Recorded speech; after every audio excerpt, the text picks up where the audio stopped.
I walked all day in Antwerp with my friend. Antwerp? Oh, yep. We are from Antwerp. Wednesday. You are? You should have told me. It was fantastic. Yeah. And then I was there all day Friday. Yeah. And Thursday, I relaxed in my hotel and then took a walk all through downtown Brussels. Yes. And I've eaten my way through every day. I've had chocolate, dark chocolate, light chocolate. I had a real Brussels waffle.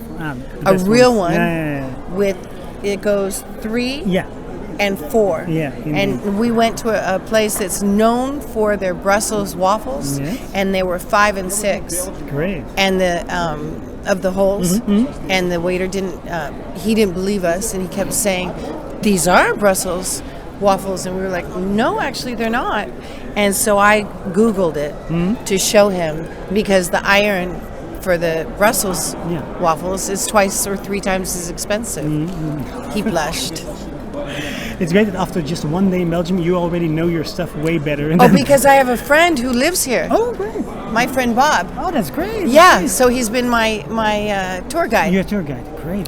But I'm glad that you did Antwerp as well, because, well, let's say many artists that come here, come from Brussels, of course, they neglect or they forget to visit Antwerp. And I wouldn't have known.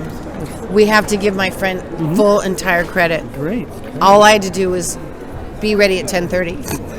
Fantastic. No, I love it. I love the fact that you've been to Antwerp as well. I love have you seen the traveling. Have I seen the cathedral? The great. Oh, yes. Huge. The architecture here is mind-boggling. I adore European architecture. It blows my mind. I started taking a lot of pictures, and I realized you cannot capture it in a photo. You have to see you it for just yourself. can't. You have to just absorb it, and it's spectacular. So you'll be back? Oh, I would love to be back. As long as I'm invited back. You are very welcome. We all love Back to the Future. Everyone loves Back to the Future. Who Thank doesn't? God. The fans here have been extraordinary. And I speak fluent French, so that's been wonderful. I've been able to talk French with everyone, unless they say I don't speak French, and I'm like, that would be weird in let me go to Brussels. English.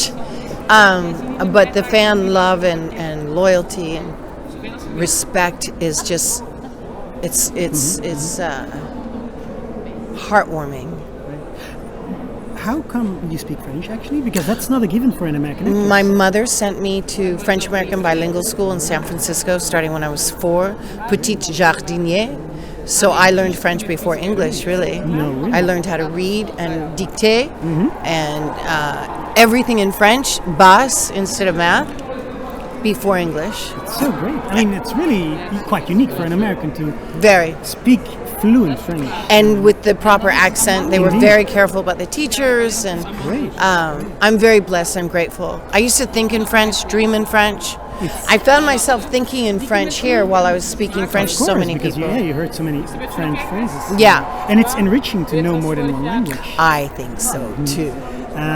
I won't take much of your time, so let's wrap it up with a final question. But I was always interested in, do you have like an oldest cinematic experience? I mean, what, if you think back of cinema, TV, with anything that moves, the silver screen, what's your earliest memory of cinema?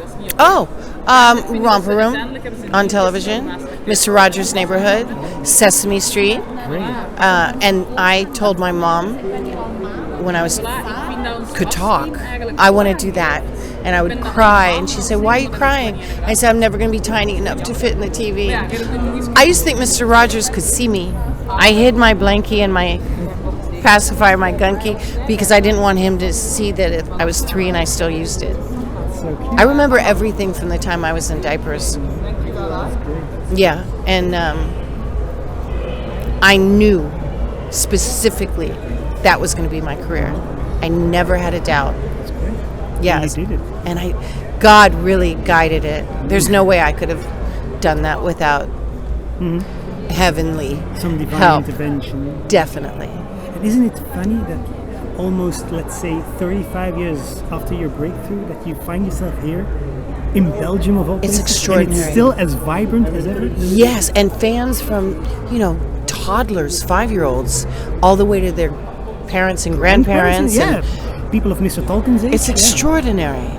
I'm so grateful. I get to travel the world, and it's just like a love fest between me and fans. I mean, I just adore that communication. You get to see the best in everybody. You get to see the kindness and the love from. I adore it. Online, people are so kind. A couple times they're mean, and it's like astounding to me because I can't even imagine how a Back to the Future fan could ever be mean. And I think, wow, he's had a hard day. Probably, or just he misses his mom. And I go delete, ban. Well, that's your right. Yeah, absolutely. Because Back to the Future is all about love. It's all about cohesiveness, and it's family. I remember the first time I saw it, I was 11, 95. My father loved it, and it's been my favorite ever since. I mean, it's... I don't know how to describe it. It's just the greatest movie of all time, and it seems like hyperbole, and I'm sure you hear it a lot of times, but for me it holds true. It's something that inspires me. I love true cinema. cinema. It's extraordinary. I've met PhDs and rocket scientists that were, because they saw the movie, they went to all that level of education.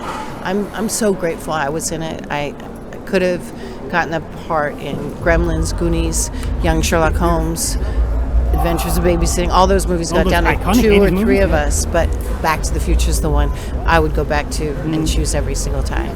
And don't you think, isn't it ironic? A movie about time is timeless. Isn't that ironic? Is it? Yeah. And it hasn't aged. I was just saying to my friend the other day, my sense of time is very inconsistent. And he looked at me, did you hear what you just said? I was like, oh, that's interesting. Of all people, you shouldn't be able to say that. Right? So, thank you so much. Thank you, Miss Wells. Shout out to your store, of course. Yes. Armani Wells. So, first time I'm getting to LA. I haven't been there, but I have been to New York. But once I get to LA, Armani Wells will be the first thing to visit. And you need to go to ArmaniWells.com and schedule an appointment because I'm only open by appointment now. Okay. I've had this store 28 years plus, and it's all high-end clothing at discount prices only for men. Only for men. And then also on my media sites, Twitter, Instagram, You're very approachable. and Facebook. Oh, I love it. I'm the only one who handles all of that. That's great. And it's called The Claudia Wells on all 3 media sites. Thank you very much, Miss Wells. Thank you very Be much. very sure to feel welcome next time you come to Belgium. Thank you. Don't be a stranger. We won't love be. you. So I love you guys too. I really, really do. Oh, also ClaudiaWells.com. Sure. I ship worldwide. Oh, perfect. Pictures. I'll in be my, sure to mention that as well. Yeah. And it has a list of my upcoming events. Perfect. Yeah, I saw that. And it it your continues. appearances. I update it like every time I'm booked. Perfect. Thank you for your time. Thank you for the short interview. Thank you for just being here, being awesome. And until we meet again, see you in the future. God bless you. Thank you. Thank you.